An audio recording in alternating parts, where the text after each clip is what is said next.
Hello and welcome back to the Call of Duty Championship. My name is Rel and I'm joined by Gandhi here, and we have Optic Gaming going up against NSP on the stream now. Yeah, South Korean team here going up against fan favorite, very strong Optic Gaming after that LAN they had at their house. I mean, the Optic LAN house was like the best thing for them coming into this weekend. Oh, of course, they've had a lot of practice, and I've got to say, NSP are heavy underdogs here. We do have one returning South Korean player from the previous Call of Duty Championship 2013 in the form of Artshot. So I'm going to be able.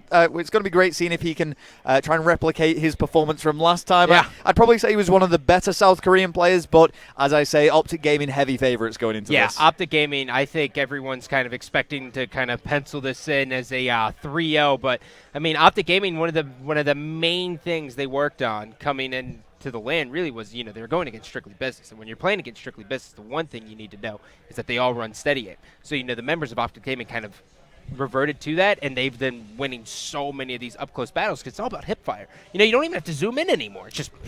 Well, this is it. I mean, an MTAR's got such a huge ammunition clip that you can just spray and pray effectively. Yeah. So it's going to be great, and of course we know a lot about the Optic lineup. We know about their achievements, and I think it's fair to say they're one of the most popular Call of Duty teams, really. I think, yeah, that I makes, think so. I think that makes Hashtag green logical wall. sense. Oh, we all know. green case. We have a green case in front of us, so I guess we're kind of edging towards Optic ourselves at this stage. Well, the funny thing is one of the so TK goes to sit down and play their first match, and they have the TVs right on top of the stations, and it's completely green. And Chaos, the owner of TK, looks at me and goes, "Optic conspiracy, man." And I was like, "Well, I love it. it's always a good time." I mean, I'm really looking forward to seeing how Optic Gaming's playing.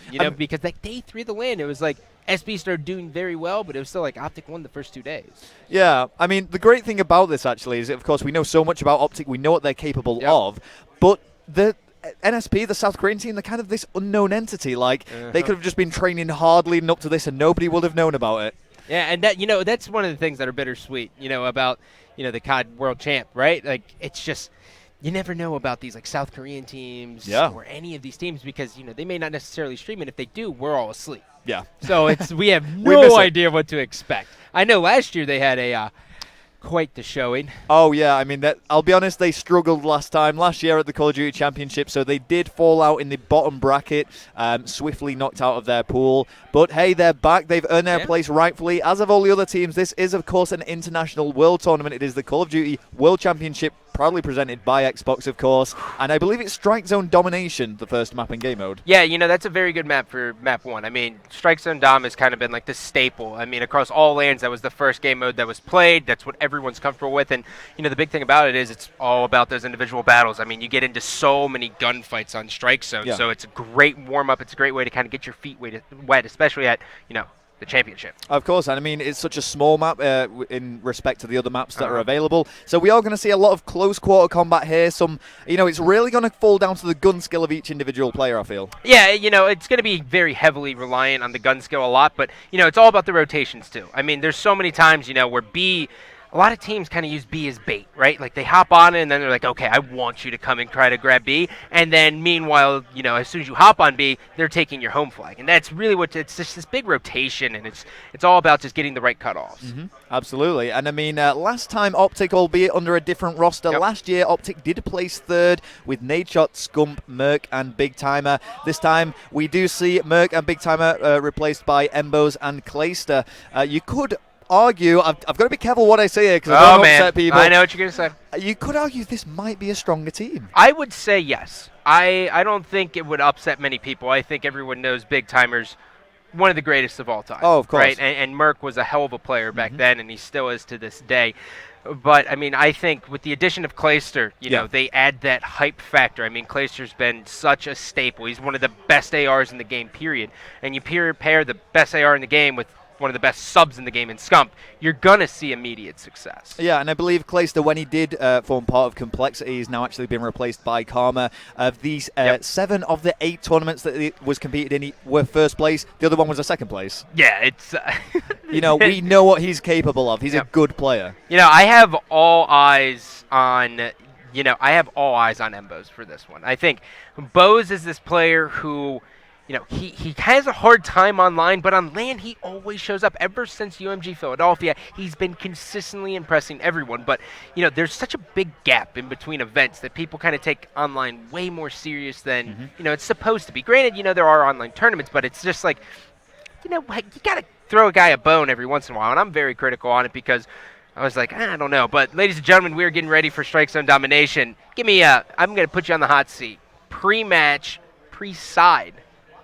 Prediction. I'm going to give you a side prediction here, sir. A side prediction? Wow, okay. Well, I'm going to be honest. I think Optic are going to completely dominate here. Both sides. You know, I'm not just going with a fan favorite. I'm going with what I believe to be the greater team. And I think that's just going to ring true. We're going to see some strong performances from them. They're very well experienced. Yeah. You know, that each individual player within their own right is a worthy contender here. Oh, for sure. But, you know, I just don't think NSP will have what it takes here. Yeah, I'm kind of leaning on the same side, and I just want to bring up the minimap to see just how, like, you know, they break out of this right off the break. I mean, but this is Optic Gaming taking on NSP, the first time Optic Gaming has played in the Call of Duty World Championship presented by Xbox. I think I speak on behalf of a lot of people. We're pretty excited to see what they're going to bring out here. Yeah, and this is actually the first time I've got to see Optic Gaming play at this event. I've gone straight onto Embos from what you said before. I mean, you know, he's so aggressive with that SMG, and his gun skill is, you know, it's almost second to none. Yeah, I agree. I mean, he's kind of watching the pro shop, and, you know, 9 times out of 10 off the rip, people who spawn at C will kind of push through pro shop. So he did a good job. He's actually going to lose that gunfight. We're going to switch on board over to Scump, and Scump, great shots here, man. Yep, and here we go. Opening up strong now. Scump, he was actually, I believe, the highest or the most... I can't get my words out. No, dude, I get it. He's impressive kills in every way. It's the red hair. This is it. Exactly. I'm flabbergasted. I can't even get my words out about how good he is. But he was first place in the regionals, in the qualifiers, I believe, in terms of his average kill-death ratio. Yeah, he was a savage at that event, man. He was just killing everything possible. So they do have a nice 2-cap here, and they're going to play it a little bit slow, but look at Scump just starting pushing up. Has one, and he doesn't even want the other one. And notice how he's staying at the top of the stairs. He's forcing them to spawn bottom pro shop. That's what you want to see from a player like Scump. Yep, and here we'll go. I mean, we'll stick on board with him. We'll see what he can produce from here. He does sustain a little bit of damage, but takes down Benjoy. Oh, and he was just trapping them into that spawn so well, but he is eventually going to fall. Yep, jumping on board. Nade shot, hanging out. He has 2 guys right there. The Oracle mode makes me so antsy. It's so stressful to watch sometimes. Oh, I know, but it's brilliant in the exact same way. Just going back to an older point, what I was saying is he was the best Slayer, from regionals, so he came first place in terms of average kills per map. 28.18 kills in the objective game modes was his best. He was actually the 5th best kill-death ratio player. Interesting. But, hey, there we go. The point is he's an incredible player. You know, he's played, that's what the point we're trying to get at. Yeah, I mean, he's played under the Optic banner for such a long time. There was that brief period where he left them, but he's back now, and he's flying that green flag proud. Yep. Embo's working with nade shot, has a guy coming around the corner, and he is able to clean him up. You saw right there with the Oracle mode, they pushed 2 guys through the courtyard, so they're going to look to go A, but there is a member of Optic there waiting for it, and that's going to be Clayster. All right, well, let's see what is going on with Clayster now defending that A flag all by himself. Trophy system does go down. That's going to protect him from any frags coming in at him, but his teammates are there with the support, and this is just, you know, a constant 2-cap by Optic Gaming. And one thing to note here is that this match is being on the B station, so the green wall is directly behind them. They are allowed to get hyped, and Clayster, when he's hyped, is one of the scarier players to play against, and that's not just me saying that. That's everyone agrees. You know, you play Clayster on the side station, you hear everything he says. Oh, yeah, and it's like the snowball effect with Clayster. I mean, if he's doing well, he just starts doing even better. Yeah. So 52-33 here. They have him trapped in B. There's no need to even push him, and we're going to see a lot of kills rack up here because Clayster's in a perfect position. Yeah, I love this. Good kill there from Clayster. He's managed to vault onto the flag. He's in a great position to cut anyone off from the kitchen. Here we go. There's one. Oh, doesn't get the second. Yep, fell just a little bit short. We're going to jump on board with Turbo, though. 6 and 7 here, pushing out a closet. They need to get some sort of a home flag. B is the hardest flag to break out of, obviously, because you're trapped in a bar. Like, that's the last place you want to be trapped in. Oh, yeah. Well, let's see if Benjanuri can do anything here. He's just in kitchen now, holding that B flag. He's going to need to break out, though. I mean, they're trailing on points, and they only have 1 flag in hand. He does have 2 guys hopping on B. He spots 1. Will he get the second? Rounds the corner, and he is unable to do so, and that's 4 dead. Optic just thwarting every attempt of NSP, and they're looking good. I mean, they got a 30-point lead here with 90 seconds remaining on the clock. If you're an Optic fan, you're happy with how they're showing up. Oh, yeah. I mean, every single player has only 5 deaths, yet they have double-figure kills. They are turning up now, and, you know, they've been going into this game confident. You can tell that, and you can just feel that NSP are crumbling against the green wall. You really just used turning up, didn't you? Oh, I did. You used it. I said it. You silly girl, you. I love Scump makes him pay for even looking at him, has another guy rounding the corner, and will he be able to do it? And oh, where is he looking? Oh, he almost got it. He was like looking up in the air. He was like, oh, look, a bird.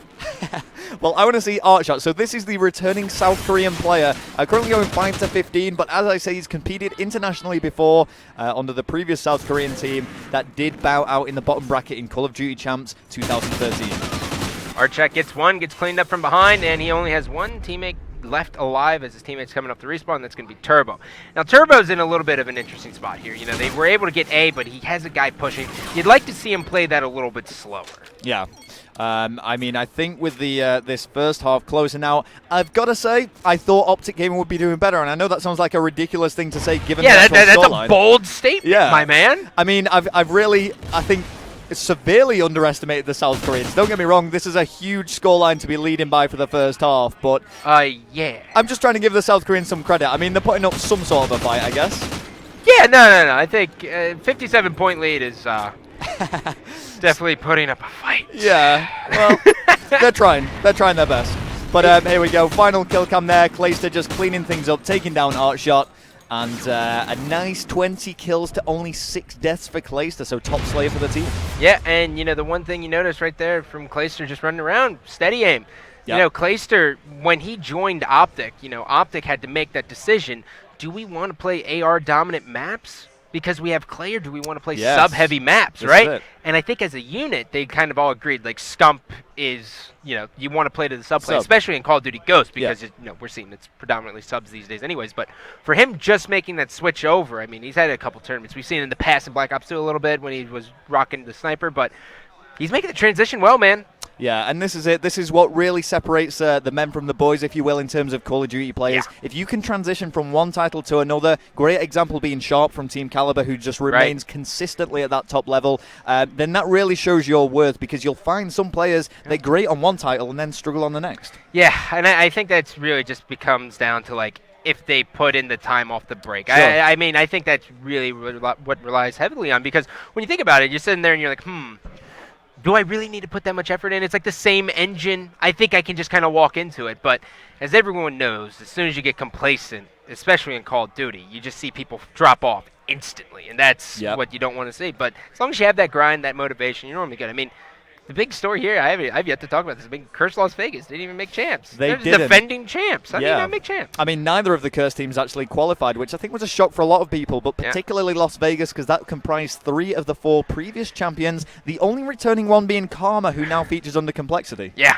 I am so interested to see when pool play's done and everything gets randomized, right, to see what the matchup is, because I know Clayster at the U.S. Finals. I think Optic kind of looked at it as, you know, we already placed. We'll give Complexity a little bit of run, but I know personally Clayster wants that vendetta versus Complexity. Oh yeah, he wants it more than anything. Yeah, definitely. And I mean, with that, even more interesting is the fact that previously it was Complexity that lost to Optic at Call of Duty Championship. Was it really? It was, and it was. I think it went down to the final search and destroy. I remember it was Scump who just had this crazy 3-piece to actually clean them out, and that's why Optic got 3rd and Complexity got 4th. You're kidding me. I'm not kidding. That is wild. Yeah, so imagine if those guys face up once again. Not only is there the Clayster situation, but there's that rivalry from the previous Call of Duty Championship. Yeah, and then you obviously got to talk about Aches and Nadeshot. I mean, that's that's one of those ones where you have to talk about. Yep, exactly. So I think everyone would be excited to see that kind of matchup going down. Of course, the only change in the Complexity lineup since last year is Too Quick is now replaced by Karma, and I've got to say, Karma a stronger player than Too Quick. Yeah, just a smidge. Yeah. Just a little bit. Don't get me wrong, Too Quick is great, but Karma is ridiculously good. Yep, so already, I mean, Optic doing an excellent job. They've secured their own home flag. They've trapped him in B, as now Scump will be getting A, and A little bit interesting that none of his teammates decided to hop on A, but they were really focusing more on the cutoffs. This is going to be really big for NSP as to how to break out, because some teams push out a closet, other teams push out a front bar. I like pushing out a closet better, but Optic's just waiting for it. Well, this is it. And I mean, you can see Scump here. Oh! Almost gets the 3-piece, but does get shut down now by Benjanuri, who has made the push for the flag. Now, the NSP, they need to be making these pushes. They're going to have to take some risks here because they are trailing by 57 points from the first half. Yeah, it's quite a bit.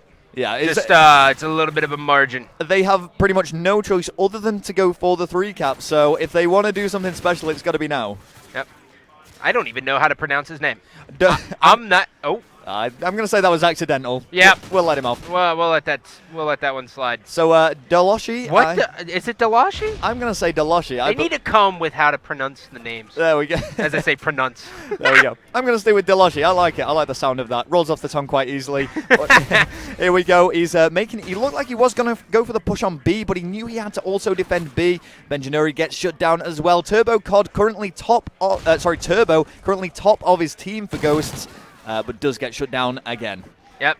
Switching over here, Embo is going to be taken down. Scump 9-3. He's triple positive. That's what you want out of Scump. You know, you want to just see him keep destroying everyone who kind of looks at him. And, you know, if you just look at your mini-map, I mean, Optic's really hitting these rotations very well. As soon as they lose C, they're hopping on B. And that's what you want to do. I mean, as soon as you bait them into going for, like, a home flag, you're like, oh, well, I guess I'll take B and I'll keep this, 2-cap lead. And doing it, oh, God, Embo's just got turned on. He got turned on pretty bad. He really did get turned on. Who got that? Wow, that was brilliant. I love it. I love that kill. That was great. Scum, though, as we were saying, 11-4. I mean, just going back to that previous Call of Duty Championship last year, it was actually a Game 5. Oh, sweet baby Jesus. Oh, my God. He didn't get... Oh, no. Clayster, you jerk. He had that. Embos is going to be frustrated at that. But, I mean, Scumpy, we talk about him, the Ginger Ninja, and he did get that 3-piece just to seal things out in the Game 5 against Complexity last year. I would love Complexity to go up against Optic at some point. I prefer to call him the Red Baron. The Red what? The Red Baron. Red Baron? The Red Baron. Oh, Red Baron. Yeah. Oh, okay. It's the language barrier we have, man. We struggle, but we'll get through it. It's okay. Well, we'll make it through. But here we go. Still with Scump now, who's trying to secure the C flag. Bang. Is gonna make the capture there, and once again 2 flag in Optic control. Scump pushing in the closet here. This is the faster route to do. If anyone decides to hop on C, they're gonna definitely be able to destroy them. But I mean, Scump, he has no need to really push in anywhere. He sees that they're losing C, and now he should be able to just get an easy kill by peeking out. And he caught one. There's still another one down there. Okay, so his teammate cleaned up. Yeah, his teammate managed to clean things up, switching things back over to NSP now and seeing what is going on for Artshot. He's just lying prone, gonna make the move into B.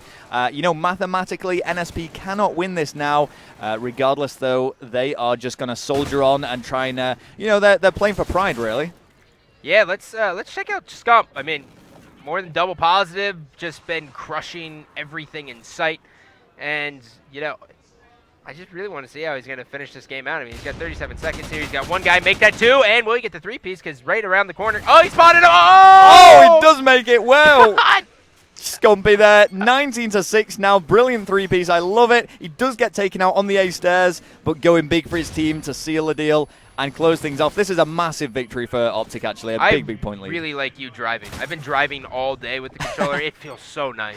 You can kind of just relax. Yeah, I know. You can kind of just relax. I mean, one thing I personally love is this Oracle mode. I always try and flick it on, particularly on the Search and Destroys, because, as casters, and I suppose as viewers as well, sometimes there's moments where you can see just behind a wall as a player. Yep. Neither of the players know about where the other one is situated, but we love it. We love to see it. So what is that, like an 87-point differential? 90-point differential? It's massive, yeah. It's a huge difference. I mean, following on from the first side, which was 57 points, it's just a clear victory there for Optic. I don't think NSP ever had the opportunity to get back into that game. When we started off, we saw Optic taking the second half from the get-go. Optic Gaming came out super hot, exactly how we wanted them. And, keep in mind, they only have 3 teams in this pool, including themselves. So they need to win this match, and it basically, unless some kind of fluke incident happens with Epsilon and they end up losing and then we have a 3-way tie, unless that happens and then Epsilon be whatever, it doesn't matter. I'm not here to talk about hypothetics. Basically, if Optic Gaming wins this match, which it seems to It's be looking that way. Yeah, it's looking kind of that way. Basically a shoe-in into the double elimination bracket. That's going to be it, and I'm sure a lot of you guys back home who are part of the Green Wall and big Optic fans, not just for the Optic team, but the individual players. I mean, you know, Nade Shop, million subscribers, is it over 1 million now on YouTube? I don't know. It's crazy numbers, but, you know, a lot of you guys will be happy to see them advance into double elimination. We are going to go for a quick break now before we begin the Search and Destroy. Do not go anywhere, as we will continue in the best of 5 between Optic Gaming and NSP.